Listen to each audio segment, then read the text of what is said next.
Hi friends, teachers vehicle പോയിന്റിലേക്ക് സ്വാഗതം. ഞാൻ Thankachan, retired motor vehicles inspector. ഈ കാൽനട യാത്രക്കാർ വാഹന അപകടത്തിൽ ഉൾപ്പെട്ട് കഴിഞ്ഞാൽ ഏതെങ്കിലും തരത്തിലുള്ള നിയമപരിരക്ഷ ഈ വാഹനം ഓടിക്കുന്ന വ്യക്തികൾക്ക് അല്ലെങ്കിൽ ഈ കേസിൽ പ്രതിയാക്കപ്പെടുന്ന വ്യക്തിക്ക് ഉണ്ടോ എന്നുള്ളതാണ് ഇന്നത്തെ ഈ വിഷയം. അപ്പോൾ ഇതിന് കാരണം ഈ കഴിഞ്ഞ ദിവസം ഒരു സബ്സ്ക്രൈബർ ഇതുപോലുള്ള സമാനമായിട്ടുള്ള ഒരു ചോദ്യം എന്നോട് ചോദിക്കുകയുണ്ടായി. ഹലോ സാർ, എൻ്റെ പേര് ചെറുന്നാണ്. ഞാൻ കഴിഞ്ഞ തിങ്കളാഴ്ച വൈകുന്നേരം വണ്ടി ഓടിച്ചുകൊണ്ട് പോകുന്നതിനിടയ്ക്ക് ഒരു പുള്ളി മദ്യപിച്ച് വണ്ടിക്ക് വെട്ടം ചാടി. അപ്പോൾ ബൈക്ക് കൊണ്ട് പുള്ളീനെ ഇടിച്ചിട്ട് പുള്ളിയുടെ ഒരു കാലം കണ്ട് ഒടിഞ്ഞു. അപ്പോൾ ഇന്ന് പോലീസ് സ്റ്റേഷനിൽ നിന്ന് വിളിച്ചായിരുന്നു. അപ്പോൾ അത് കേസിന്റെ കാര്യം പറഞ്ഞില്ല, വണ്ടി ഹാജരാക്കണമെന്ന് പറഞ്ഞു. അപ്പോ ഇത് എന്നെ എങ്ങനെ ബാധിക്കും? എനിക്കെല്ലാം ഡ്രൈവിംഗ് ലൈസൻസ്, ഇൻഷുറൻസ് എല്ലാം ക്ലിയർ ആണ്. പുള്ളി റോഡിലേക്ക് വെട്ടം ചാട്ടിയ റോഡിലാണ് സംഭവം, റോഡിന്റെ പുറത്തേക്ക് പോയിട്ടില്ല. അപ്പൊ എനിക്ക് 2 മാസം കഴിയുമ്പോൾ പുറത്ത് പഠിക്കാൻ പോകാനുള്ളതാണ് വിദേശത്ത്. അപ്പൊ ഇത് എങ്ങനെ എന്നെ ബാധിക്കുമെന്ന്, അല്ലെങ്കിൽ ഈ കേസ് നീണ്ടുപോകാൻ ചാൻസ് ഉണ്ടോ, അങ്ങനെ അതിനെ കുറിച്ച് ഒരു വിശദമായിട്ടൊന്ന് പറഞ്ഞു തരാൻ പറ്റുമോ? ഇങ്ങനെ ഒരു അവസ്ഥയിൽ ഇയാൾ മദ്യപിച്ച് ലക്ക് കെട്ടുള്ള ആ ഒരു അവസ്ഥയിലാണ് ഇങ്ങനെ ഈ വാഹനത്തിന് മുൻപിൽ വട്ടം ചാടിയത് എന്നുള്ള ഒരു ആർഗ്യുമെൻ്റ് അത് നിലനിൽക്കെ അത് തെളിയിക്കപ്പെട്ടാൽ ഏതെങ്കിലും തരത്തിലുള്ള നിയമപരിരക്ഷ അദ്ദേഹത്തിന് ലഭിക്കും. നമുക്കറിയാം, ഇന്ന് ഒരു വാഹനാപകടം ഉണ്ടായിക്കഴിഞ്ഞാൽ അതിൽ ഗ്രീവസ് ഇഞ്ചുറി എന്ന് പറയുന്ന ഇപ്പോൾ BNS 125B, മുൻപ് അത് IPC സെക്ഷൻ 338 ആയിരുന്നു.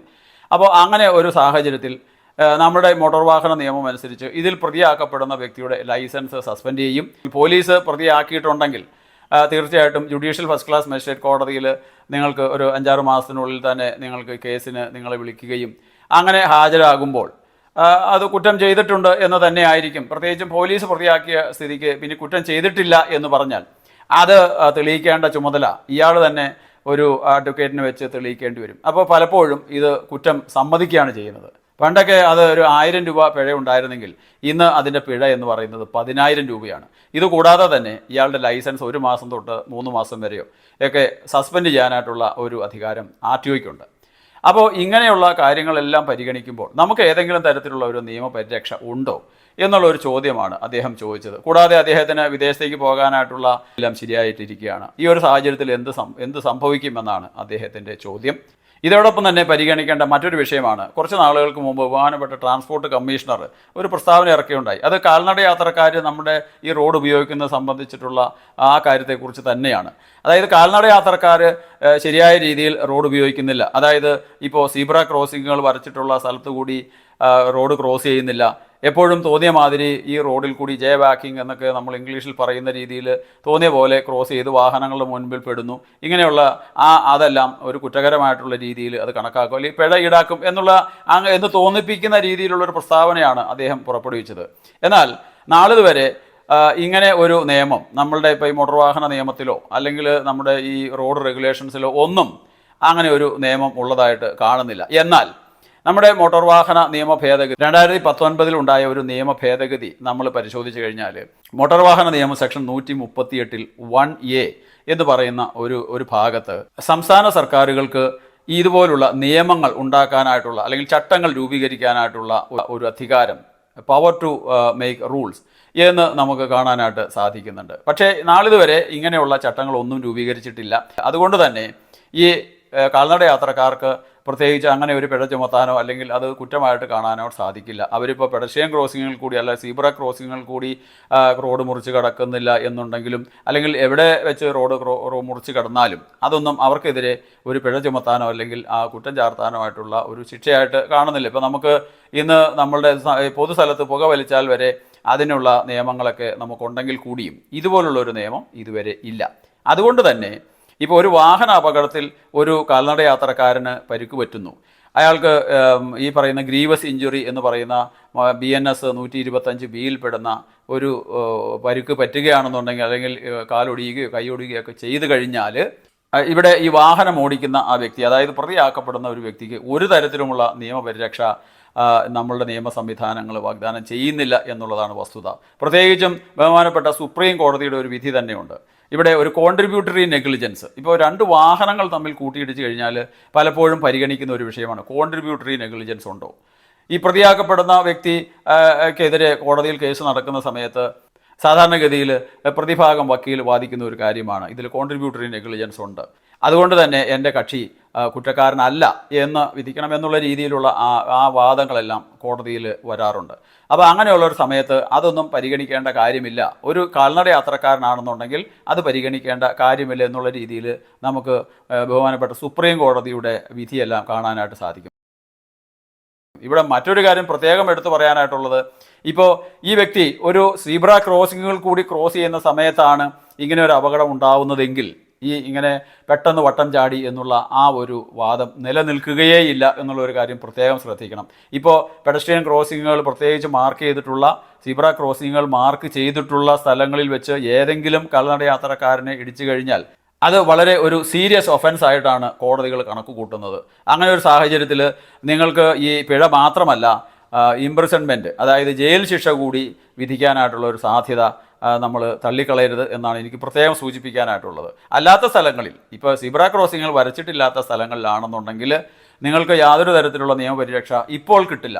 എന്നാൽ സംസ്ഥാന സർക്കാർ ഇത് സംബന്ധിച്ചിട്ടുള്ള ചട്ടങ്ങൾ രൂപീകരിക്കുകയും കാൽനടയാത്രക്കാർ എങ്ങനെ റോഡിൽ ബിഹേവ് ചെയ്യണം എന്നുള്ള രീതിയിലുള്ള ആ റോഡ് മര്യാദകൾ അത് നിർവചിക്കുകയും ചെയ്തു കഴിഞ്ഞാൽ തീർച്ചയായിട്ടും കോടതികൾക്ക് ഈ പറയുന്ന ഒരു കോൺട്രിബ്യൂട്ടറി നെഗ്ലിജൻസ് പരിഗണിക്കാനായിട്ട് സാധിക്കും എന്നാണ് ഈ വീഡിയോയിൽ കൂടി ഞാൻ പറയാനായിട്ട് ആഗ്രഹിക്കുന്നത്. ഇവിടെ അദ്ദേഹത്തിൻ്റെ ചോദ്യത്തിലുള്ള ഒരു കാര്യമാണ്, ഇപ്പോൾ പോലീസ് സ്റ്റേഷനിൽ നിന്ന് അദ്ദേഹത്തോട് പറഞ്ഞിട്ടുണ്ട് ഈ വാഹനം പോലീസ് സ്റ്റേഷനിൽ കൊണ്ടുവയ്ക്കാനായിട്ട് പറഞ്ഞിട്ടുണ്ട്. എന്തായിരിക്കും ഇനിയുള്ള നടപടിക്രമങ്ങൾ, അല്ലെങ്കിൽ എന്ത് സംഭവിക്കും എന്നുള്ള കാര്യത്തെക്കുറിച്ചാണ് അദ്ദേഹത്തിൻ്റെ ചോദ്യം.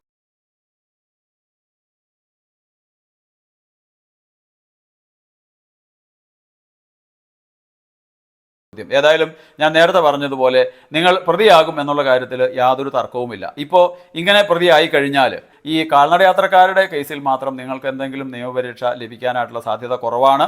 ഇവിടെ സംഭവിക്കുന്നത് നിങ്ങളുടെ ലൈസൻസ് 1 മാസം തൊട്ട് 3 മാസം വരെ സസ്പെൻഡ് ചെയ്യപ്പെടാനായിട്ടുള്ള ഒരു സാധ്യതയുണ്ട്. കൂടാതെ നിങ്ങൾക്ക് ഇപ്പോൾ നിലവിലുള്ള ഒരു ക്ലാസ് അറ്റൻഡ് ചെയ്യാനായിട്ട്, അത് IDTR എന്ന് പറയുന്ന മലപ്പുറത്ത് എടപ്പാളുള്ള ആ സ്ഥാപനത്തിലാണ് നിങ്ങൾ ക്ലാസ് അറ്റൻഡ് ചെയ്യേണ്ടത്. അല്ലെങ്കിൽ ഇപ്പോൾ ഇവിടെ കറുകുറ്റിയിലുള്ള ഒരു സ്ഥാപനം കൂടി ഈ ക്ലാസ് അറ്റൻഡ് ചെയ്യാനായിട്ടുള്ള നടപടികളിലേക്ക് വന്നിട്ടുണ്ട്. അപ്പോൾ അവിടെ പോയി 5 ദിവസത്തെ ക്ലാസ് അറ്റൻഡ് ചെയ്യണം. അത് ചെറിയ കാര്യമൊന്നുമല്ല. ഇപ്പോൾ നിത്യത്തൊഴിൽ ചെയ്യുന്ന ഒരാളെ സംബന്ധിച്ച്, അല്ലെങ്കിൽ ഇനി ഒരു കമ്പനിയിൽ ജോലി ചെയ്യുന്ന ഒരാളാണെങ്കിൽ കൂടിയും 5 ദിവസം ഇതിനു വേണ്ടിയിട്ട് ലീവ് എടുക്കുക എന്ന് പറയുക. അതുകൂടാതെ ഈ 5 ദിവസത്തെ ഫീസായിട്ട് നിങ്ങൾ 5000 രൂപ കെട്ടിവെക്കണം. ഇങ്ങനെയുള്ള ചടങ്ങുകളൊക്കെ ആണ് ഇപ്പോൾ നമ്മുടെ സംസ്ഥാന സർക്കാർ കൊണ്ടുവന്നിട്ടുള്ളത്. ഇത് മുഖേന നമ്മുടെ അപകടങ്ങൾ കുറച്ചുകൊണ്ട് വരാമെന്നാണ് ഈ പറയുന്ന ബഹുമാനപ്പെട്ട ഗതാഗത മന്ത്രി കണക്ക് കൂട്ടിയിരിക്കുന്നത്. എന്നാൽ പലപ്പോഴും ഈ കാൽനട യാത്രക്കാർ ഈ വാഹനത്തിൻ്റെ മുൻപിൽ വട്ടം ചാടുമ്പോൾ ഒരിക്കലും ഒരു ഡ്രൈവറെ സംബന്ധിച്ചിടത്തോളം അയാൾക്ക് പെട്ടെന്ന് ഈ വാഹനം നിയന്ത്രിച്ച് അവരെ ഇടിക്കാതിരിക്കാനായിട്ട് സാധിക്കില്ല എന്നുള്ളതാണ് ഏറ്റവും പ്രധാനപ്പെട്ട ഒരു വിഷയം. ഇനി അവരെ ഏതെങ്കിലും രീതിയിൽ ഇടിക്കാതിരിക്കാൻ വേണ്ടിയിട്ട് ഇയാൾ വെട്ടിച്ച് മാറ്റുകയാണെങ്കിൽ ഇയാൾ വലിയൊരു ദുരന്തത്തിലേക്ക് ചെന്ന് വീഴുമെന്നുള്ള കാര്യത്തിലും തർക്കമില്ല. ഇത് ചിലപ്പോൾ മറ്റൊരു വാഹനത്തിൻ്റെ മുന്നിലേക്കായിരിക്കും ചെന്നുപെടുന്നത്, അല്ലെങ്കിൽ മറ്റൊരു വാഹനത്തെ വീണ്ടും അപകടത്തിൽപ്പെടുത്താനുള്ള രീതിയിലേക്കായിരിക്കും ചെല്ലുന്നത്. കൂടുതൽ ദുരന്തത്തിലേക്കാണ് ഇത് വന്നു ചേരുന്നത്. പക്ഷേ ഇതൊന്നും ബഹുമാനപ്പെട്ട കോടതിയുടെ പരിഗണനയിൽ വരാനായിട്ടുള്ള സാധ്യതയില്ല. അതുകൊണ്ട് തന്നെ നമ്മൾ വാഹനം ഓടിക്കുമ്പോൾ ഇപ്പോൾ ഈ കാൽനടയാത്രക്കാരെന്ന് മാത്രമല്ല, സൈക്ലിസ്റ്റുകളെ സംബന്ധിച്ചിടത്തോളം ഇതേ രീതിയിൽ തന്നെയാണ് കണക്കിലെടുക്കുന്നത്. പലപ്പോഴും ഈ സൈക്കിൾ ചവിട്ടി പോകുന്ന ആൾക്കാർ പെട്ടെന്ന് ഈ സൈക്കിളിൽ നിന്ന് ഇറങ്ങുന്ന സമയത്തും എല്ലാം പലപ്പോഴും അപകടം ഉണ്ടാകാനായിട്ടുള്ള ചാൻസ് ഉണ്ട്. ഇനി ഇതിൽ മറ്റൊരു ചോദ്യം കൂടി അദ്ദേഹം ചോദിക്കുന്നുണ്ട്. വിദേശത്ത് പോകാനായിട്ടുള്ള ഒരു അവസരം ഒത്തു വന്നിരിക്കുകയാണ്, അന്നേരമാണ് ഇതുപോലുള്ള ഒരു കേസിൽ പെട്ടിരിക്കുന്നത്. ഇത് വിദേശത്ത് പോകാനായിട്ട് എന്തെങ്കിലും തടസ്സമുണ്ടോ? ഇപ്പോൾ ഒരു കാൽനട യാത്രക്കാരനെ ഇടിച്ചു, അവർ മരണപ്പെട്ട് കഴിഞ്ഞാൽ നിങ്ങൾക്ക് വിദേശത്ത് പോകാനായിട്ടുള്ള ഒരു ചാൻസ് നഷ്ടപ്പെടുമെന്ന് തന്നെയാണ് എനിക്ക് പറയാനായിട്ട് കഴിയുന്നത്. കാരണം കേസ് വിളിക്കുന്ന സമയത്ത്, ഇതിൽ ഈ വാദം കേൾക്കുന്ന സമയത്ത് ഇതിൽ പ്രതി ഹാജരാകേണ്ട വളരെ അത്യാവശ്യമായിട്ടുള്ളൊരു കാര്യമുണ്ട്. ഇല്ലെങ്കിൽ കേസ് അത് അയാൾക്കെതിരെ വിധിക്കാനായിട്ടുള്ളൊരു ചാൻസുമുണ്ട്. ഇപ്പോഴത്തെ ഒരു സാഹചര്യം വെച്ച് നോക്കുമ്പോൾ 5 വർഷം വരെ തടവ് ലഭിക്കാവുന്ന ശിക്ഷയാണ് ഈ പറയുന്ന നേരത്തെ ഉണ്ടായിരുന്ന IPC 304A. ഇപ്പോൾ അതായത് 106 സബ്സെക്ഷൻ 1 BNSൻ്റെ 106 സബ്സെക്ഷൻ 1 പ്രകാരം 5 വർഷം വരെ തടവും കൂടാതെ പിഴയും ഉണ്ടാകാനായിട്ടുള്ള സാധ്യതയുണ്ട്. അതുകൊണ്ട് തന്നെ വളരെ സൂക്ഷിച്ച് വാഹനം ഓടിക്കുക. ഇന്ന് നമ്മൾ കണക്കിലെടുക്കുമ്പോൾ ഏറ്റവും കൂടുതൽ ആളുകൾ അപകടത്തിൽപ്പെടുന്നത് മോട്ടോർ സൈക്കിൾ അപകടത്തിലാണ്. അവരാണ് കൂടുതൽ മോട്ടോർ സൈക്കിൾ യാത്രികരാണ് അപകടത്തിൽ മരണപ്പെടുന്നത്. രണ്ടാമതായിട്ട് വരുന്നത് ഈ കാൽനട യാത്രക്കാരാണ്. അപ്പോൾ അതിൽ പലപ്പോഴും ഈ അപകടത്തിൽപ്പെടുന്ന കാൽനട യാത്രക്കാർ മദ്യപിച്ച് ലക്കുകെട്ട് വരണമെന്നില്ല. പലപ്പോഴും അവർക്ക് ചെവി കേൾക്കാത്ത ആൾക്കാർ, കണ്ണ് കാഴ്ചശക്തി കുറവായിട്ടുള്ള ആൾക്കാർ, എന്തെങ്കിലും രോഗത്താൽ ഇങ്ങനെ നടക്കുമ്പോൾ ആടി പോകുന്ന ആൾക്കാർ, ഇങ്ങനെയുള്ള ധാരാളം തരത്തിലുള്ള ആളുകൾ ഇന്ന് കാൽനട യാത്രക്കാരായിട്ട് നമുക്ക് കാണാനായിട്ട് സാധിക്കും. അപ്പോൾ വളരെ ശ്രദ്ധാപൂർവ്വം വാഹനം ഓടിച്ചില്ലെങ്കിൽ ഇതുപോലുള്ള കേസിൽ പെടാനായിട്ടുള്ള സാധ്യത വളരെ കൂടുതലാണെന്നുള്ളൊരു കാര്യം കൂടി നിങ്ങൾ ഓർത്തിരിക്കുക.